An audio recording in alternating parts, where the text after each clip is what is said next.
everybody, we are on Proverbs chapter 30. And chapter 30 is a little bit different. It is not Solomon's words. It is the words of Agur, son of Jacob, of Massa. The man says to Ithiel, and to Ukal. So I hope that I'm saying those properly from the Amplified Bible. And then we'll keep going from the Message Bible. The skeptic swore, "There is no God, no God. I can do anything I want. I'm more animal than human. So-called human intelligence escapes me. I flunked wisdom. I see no evidence of a holy God. Has anyone ever seen anyone climb into heaven and take charge, grab the winds and control them, gather the rains in his bucket, stake out the ends of the earth? Just tell me his name. Tell me the names of his sons. Come on now, tell me." The believer replied, "Every promise of God proves true. He protects everyone who runs to him for help. So don't second guess him. He might take you to task and show up your lies." And then he prayed, "God, I'm asking for 2 things before I die. Don't refuse me. Banish lies from my lips and liars from my presence. Give me enough food to live on, neither too much nor too little. If I am too full, I might get independent, saying, 'God, who needs him?' If I'm poor, I might steal and dishonor the name of my God. Don't blow the whistle on your fellow workers behind their backs. They'll accuse you of being underhanded, and then you'll be the guilty one. Don't curse your father or fail to bless your mother. Don't imagine yourself to be quite presentable when you haven't had a bath in weeks.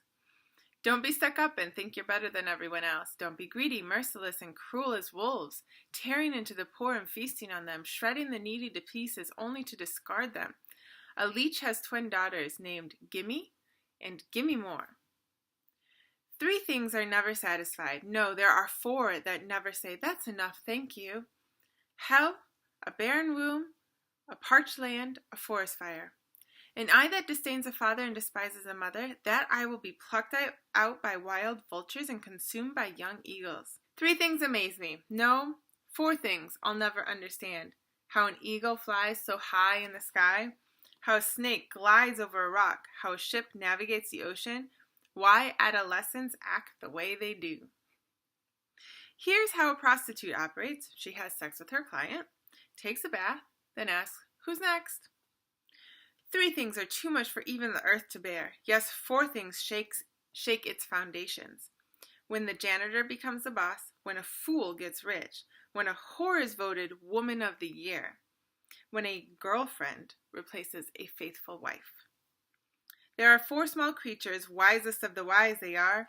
Ants, frail as they are, get plenty of food for the winter. Marmots, vulnerable as they are, manage to arrange for rock-solid homes.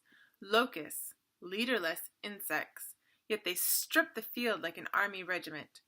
Lizards, easy enough to catch, but they sneak past vigilant palace guards. There are 3 solemn dignitaries, 4 that are impressive in their bearing.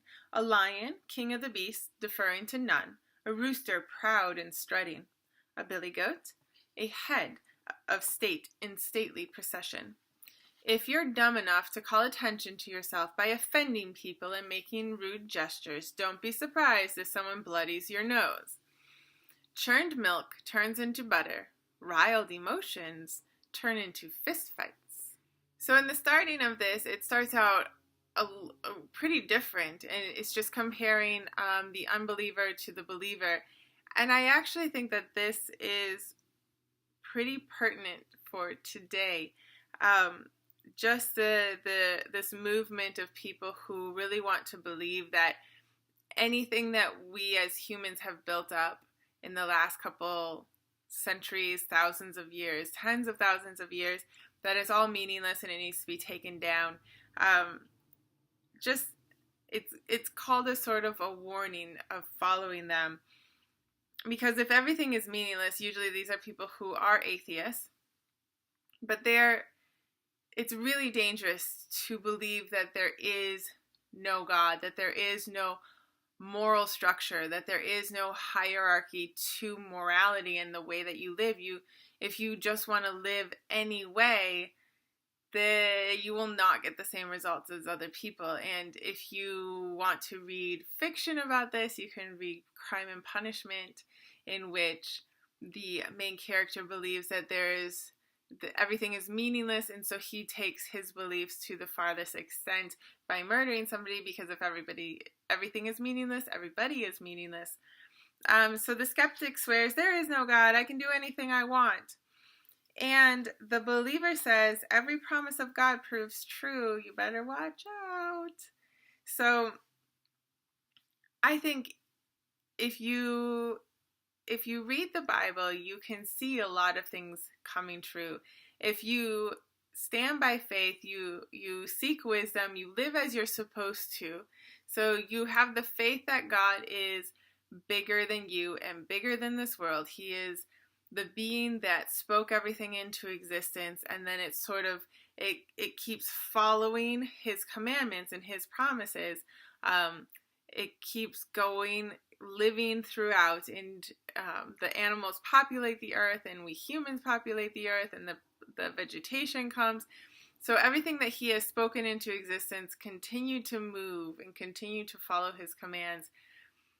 The believer who believes that God is that big, that he is just above all things, there is a certain fear and awe of that being, of that God, to keep their actions in check. And so somebody who doesn't have that fear, who doesn't have that awe, really has nothing checking their actions except for themselves. And quite honestly, I just don't trust humans enough to check themselves very well. So it's a bit of a warning there. And then he goes into that funny, there are 3 things. No, there are 4 things. So things that are never satisfied. Hell is never satisfied. Satan is the most resentful of anyone. He was resentful. That's how he got kicked out of heaven. You can look it up in the Bible. And he has taken his resentment to the very end of what resentment can be. And he wants everyone, as many people as he can, to come with him and join him in his resentment. He only cares about people suffering as much as he does. An eye that disdains a father and despises a mother will be plucked out by vultures. So you have to kind of go into this a little bit more philosophically. It does not mean that a vulture is going to come and like peck at your eye. That would be terrifying if that was true. But somebody who disdains his father and despises his mother, the promise of God is that you won't be blessed. Like you've stepped out of the blessing. You yourself, you are responsible. You have stepped out of the blessing.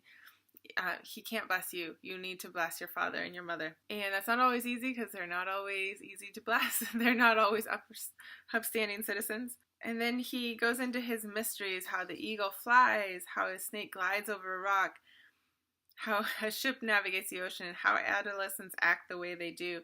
I think that is a really big flag to us, that adolescents have always acted the way that they act.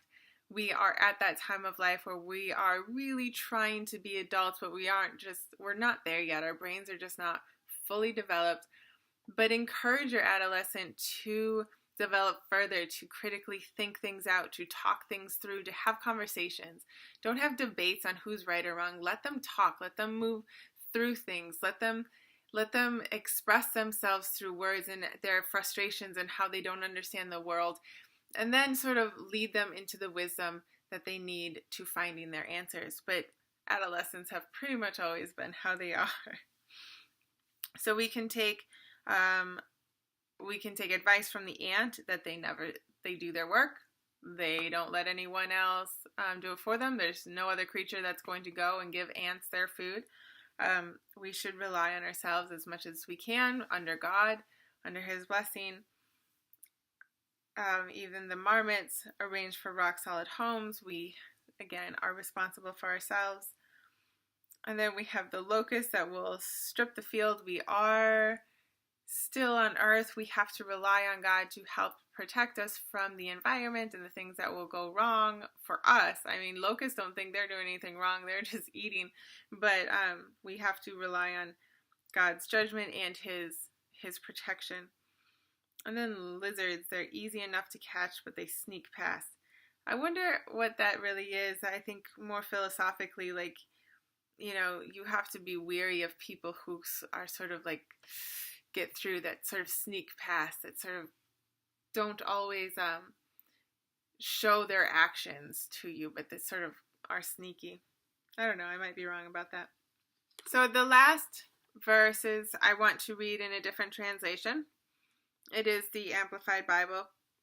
Verse 34, if you have done foolishly in exalting yourself. Now remember, we've been told repeatedly in Proverbs not to exalt yourself, not to praise yourself, but to humble yourself and allow your actions to speak for you, and then people will praise you, but wait on the praise of others. Or if you have thought evil, lay your hand upon your mouth. So don't talk about all the evil stuff that goes on in your head. Like, I really believe we live in a fallen world. We are good when we have a focus of living up to the standard of Jesus, living to please God, living a life that we believe He's laid out for us, especially in here. But we still have evil thoughts. We still have bad thoughts. We still have that evil in the back of our head that some people think it's Satan tempting us. I think some of it is just us and our rebellion of trying to live a good, upright, and moral, righteous life. But don't speak it. Like, put your hand on your mouth. If you've got evil thoughts going on, don't speak it. You go to the Word, you go to God, and you work it out there, but don't say it. It continues, surely the churning of milk brings forth butter, and the wringing of the nose, so the punching of the nose, brings forth blood. So the forcing of wrath brings forth strife. So sort of put your hand over your mouth. So evil can be a lot of things of just provoking people for fun or saying really truly evil things. That is probably going to get a reaction. So be wise. Don't say everything that comes to your head. It's not all good. Just realize that and put a cap on that stuff. So that is all that I have today. That is the second to last chapter of Proverbs chapter 30. If you like this video, please hit like, please hit the subscribe button and touch the little bell if you want to be notified of any other videos to come. See you later.